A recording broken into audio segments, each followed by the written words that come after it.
अस्सलाम वालेकुम जी। इस लेक्चर में हम देखेंगे कि एमवीटी पैटर्न क्या होता है और किस तरीके से जेंगो इस पे काम करती है। सबसे बेसिक चीज़ ये है कि एमवीटी का मतलब है model, view and template. M से मुराद है मॉडल, वी से मुराद है व्यू एंड टी से मुराद है टेम्पलेट। अगर आप मॉडल, व्यू, टेम्पलेट की बेस पे चलेंगे तो एमवीटी आपको समझ आ जाएगा। मॉडल, व्यू एंड टेम्पलेट, ये पैटर्न एक ऐसा पैटर्न है जो सेट ऑफ रूल्स होते हैं। जब भी किसी को वेबसाइट को आपने डेवलप करना होता है तो उन सेट ऑफ रूल्स को आपको समझना पड़ता है। से फॉर एग्जाम्पल ये एक यूजर है। यूजर क्या करता है, एक बेसिक रिक्वेस्ट जो है वो जनरेट करता है, यानी कि एक यूआरएल को अपने गूगल क्रोम के अंदर लिखता है।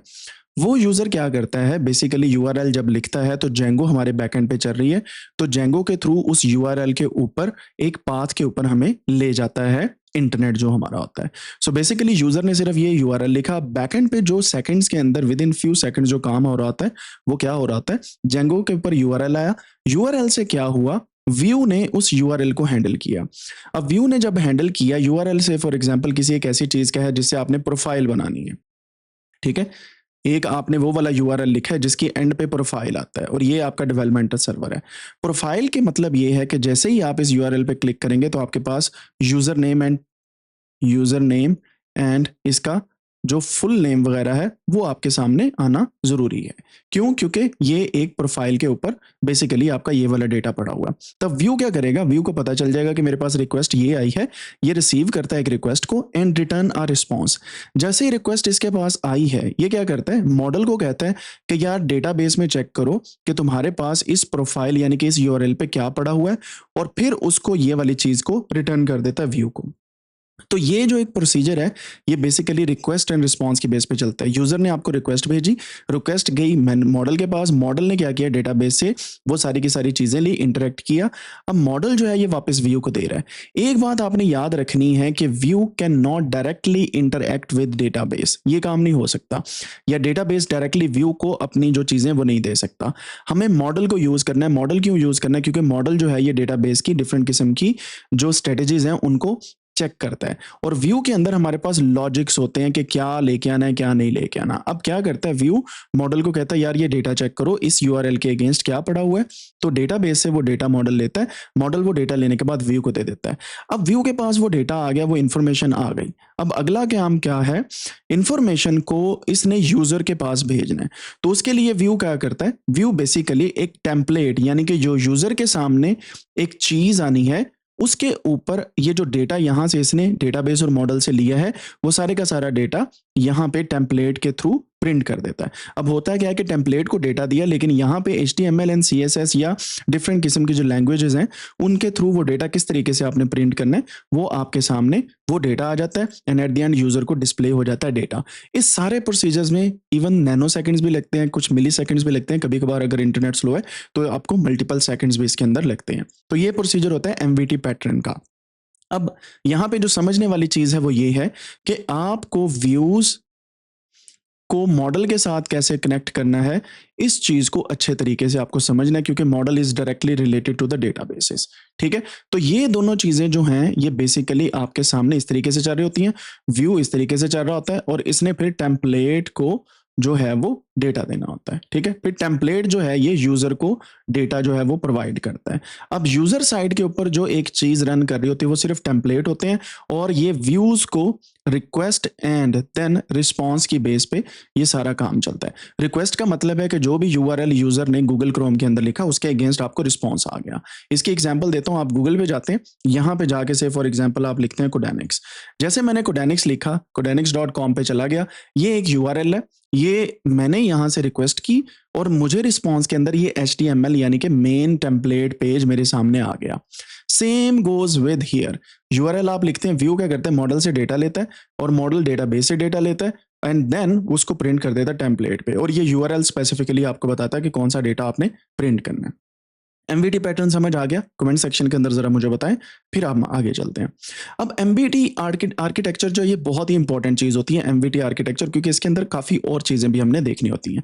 सबसे पहली चीज है टेम्पलेट जो है, क्लाइंट साइड के ऊपर सिर्फ और सिर्फ टेम्पलेट पड़ा होता है, सिर्फ ये चीज क्लाइंट साइड के ऊपर होती है, यानी कि जो यूजर है, जो बंदा यूआरएल लिख रहा है उसके पास सिर्फ और सिर्फ टेम्पलेट आता है।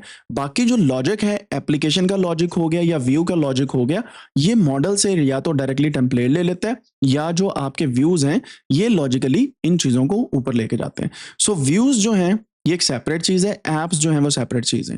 एप्स और व्यूज मिलके आपको टेम्पलेट के ऊपर डेटा प्रिंट करके देते हैं। जो आपके सामने एक वेबसाइट नजर आ रही होती है गूगल क्रोम के अंदर, वो टेम्पलेट होता है, ठीक है। अब मॉडल क्या है? मॉडल आपका बेसिकली डेटाबेस के साथ इंटरेक्ट करने का मेथड है। ये किस तरीके से सारी चीजें कंट्रोल करता है, ऑथेंटिकेशन और बाकी चीजें।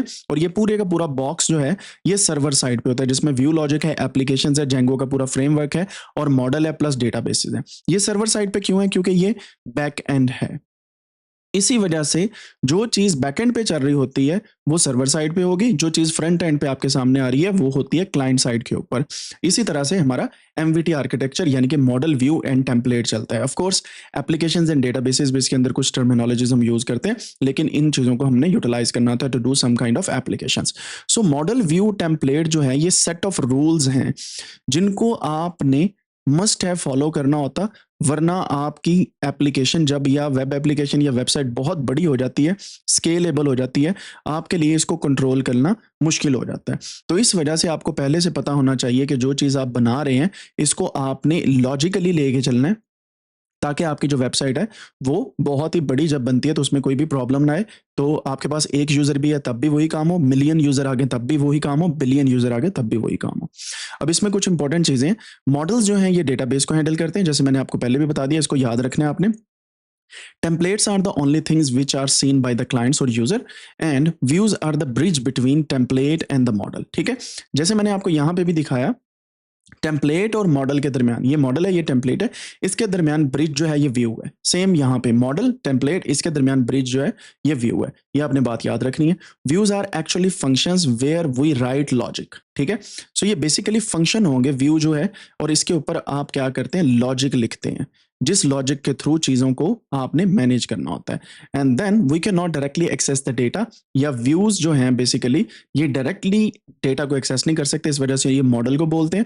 मॉडल क्या करता है? ओआरएम के थ्रू डेटाबेस के साथ कनेक्ट करता है और आपको डेटा निकाल के दे देता है। ठीक है, से for example first name and last name जो हमने यहाँ से निकालना था। अच्छा, यहाँ पे आपको ये सारी चीजें समझ आ गई हैं। एक चीज जो इंपॉर्टेंट है कि व्यूज से जब टेम्पलेट के पास डेटा जाता है, व्यूज से टेम्पलेट के पास जब डेटा जाता है तो टेम्पलेट एज इट इज इसे प्रिंट नहीं कर देता। ठीक है, इसके लिए आपकी स्टाइलिंग चलती है, स्टाइलिंग, और उस स्टाइलिंग के थ्रू वो डेटा प्रिंट होता है। से फॉर एग्जांपल आपने जो डेटा प्रिंट करना है वो है आपका first name and last name plus last name.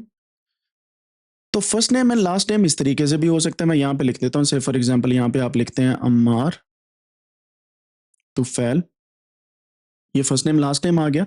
या आप इस तरीके से भी लिख सकते हैं कि एक विंडो आए, विंडो के अंदर इस जगह पे हो फर्स्ट नेम, इस जगह पे हो लास्ट नेम, और यहाँ पे कोडेनिक्स का लोगो आ रहा हो। ठीक है, कोडेनिक्स का लोगो आ रहा हो। या आप ऐसे कर सकते हैं कि first name and last name का स्माइली बना हो, फर्स्ट नेम लास्ट नेम, और यहाँ पे कुछ इस तरीके से सैड या फनी स्माइली आए, तो आप उसको स्टाइल कर सकते हैं। और ये सारी स्टाइलिंग होती है HTML, CSS या डिफरेंट अदर किस्म की जो फ्रंट एंड लैंग्वेजेस होती हैं। सो आपको फ्रंट एंड बनाना यहाँ पे आना चाहिए, जिसके थ्रू आपने इसको कनेक्ट करना है। This is how MVT pattern works. और अब आपको समझ होगी कि मॉडल, व्यू, टेम्पलेट जो है ये किस तरीके से काम करता है और हमने किन किन चीज़ों को मद्देनजर रखना है मॉडल, व्यू, टेम्पलेट पैटर्न को रन करने के लिए। अगर आपको इसकी समझ आ गई, बड़ी आसान जुबान के अंदर मैंने आपको समझाया, please write down in the chat. See you in the next one.